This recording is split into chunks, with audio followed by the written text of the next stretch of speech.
प्रिय छात्रों नमस्कार।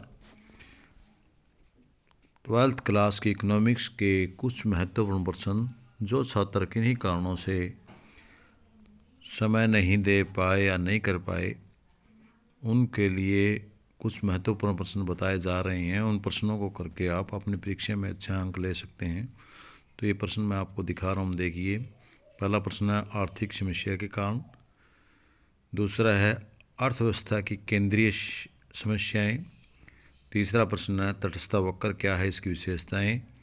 फोर्थ क्वेश्चन है मांग के निर्धारक तत्व। और पांचवा प्रश्न आपका मांग के नियम। छठा प्रश्न आप मांग के नियम के अपवाद। सातवां प्रश्न आपका मांग वक्र का ढलान ऋणात्मक क्यों होता है। और आठवां मांग में वृद्धि और मांग में कमी के कारण। और नौवां प्रश्न मांग में संकुचन और मांग में कमी के में अंतर। और इससे अगला आपका मांग का विस्तार था, मांग में वृद्धि में अंतर। मांग की लॉज, मांग की कीमत लॉज कुल व्यय विधि, दीर्घकालीन अल्पकालीन अवस्था में अंतर। सीमांत उत्पाद कुल उत्पादन में संबंध, इसका तालिका और चित्र सहित। औसत उत्पाद और सीमांत उत्पादन में संबंध। प्रवृत्ति अनुपात का नियम, प्रवृत्ति अनुपात का नियम के लागू होने के कारण। औसत लागत का योग क्यों होती है। औसत लागत और सीमांत लागत में संबंध। कुल लागत और सीमांत लागत में संबंध। पूर्ण महत्व, पूर्ण प्रतियोगिता की विशेषताएं। और पूर्ति के निर्धारक तत्व। 22वां प्रश्न आपका पूर्ति में वृद्धि और कमी के कारण। और 23वां प्रश्न उच्चतम कीमत मूल्य न्यूनतम कीमत। ये कुल 23 प्रश्न भी यदि आप कर लेते हैं माइक्रो इकोनॉमिक्स के, तो बहुत सा सिलेबस आपका इसमें कवर हो जाता है। इसके साथ बारी आती है मैक्रो की। तो मैक्रो इकोनॉमिक्स में समष्टिगत अर्थशास्त्र में आप पहला प्रश्न जो महत्वपूर्ण बनता है वो बनता है व्यष्टिगत और समष्टिगत अर्थशास्त्र में अंतर। सेकंड प्रश्न बनता है समष्टि अर्थशास्त्र के चार प्रमुख क्षेत्र। और तीसरा प्रश्न है आपका पूंजीवादी अर्थव्यवस्था। और फोर्थ क्वेश्चन बनेगा अंतिम तथा मध्यवर्ती वस्तुओं में अंतर। ये प्रश्न आपको करवाए गए हैं सभी सिलेबस में से। स्टॉक और प्रवाह में अंतर।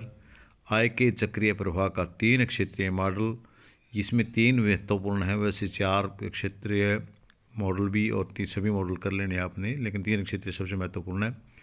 विदेशों से प्राप्त निवल कारक आय के घटक। राष्ट्रीय आय को मापने की विधि, जिसमें उत्पाद विधि, आय विधि और व्यय विधि, 3 विधि हैं राष्ट्रीय को मापने की।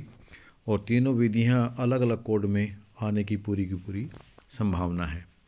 9th क्वेश्चन है वो आपका राष्ट्रीय आय में शामिल होने वाली मदें। 10th क्वेश्चन आपका है वस्तु विनिमय प्रणाली की कठिनाइयाँ। और जो 11वां क्वेश्चन है वो आपका है मुद्रा के कार्य। 12वां प्रश्न वह है वाणिज्य बैंकों के कार्य। और 13वां केंद्रीय बैंक के कार्य।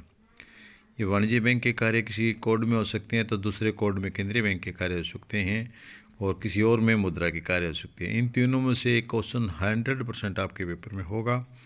और 14वां क्वेश्चन है केंद्रीय बैंक तथा वाणिज्य बैंकों में अंतर।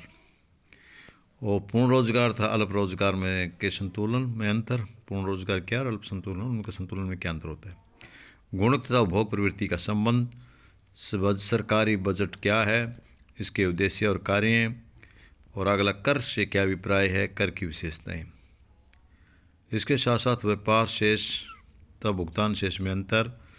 प्रतिकूल भुगतान शेष और से सुधारने के उपाय।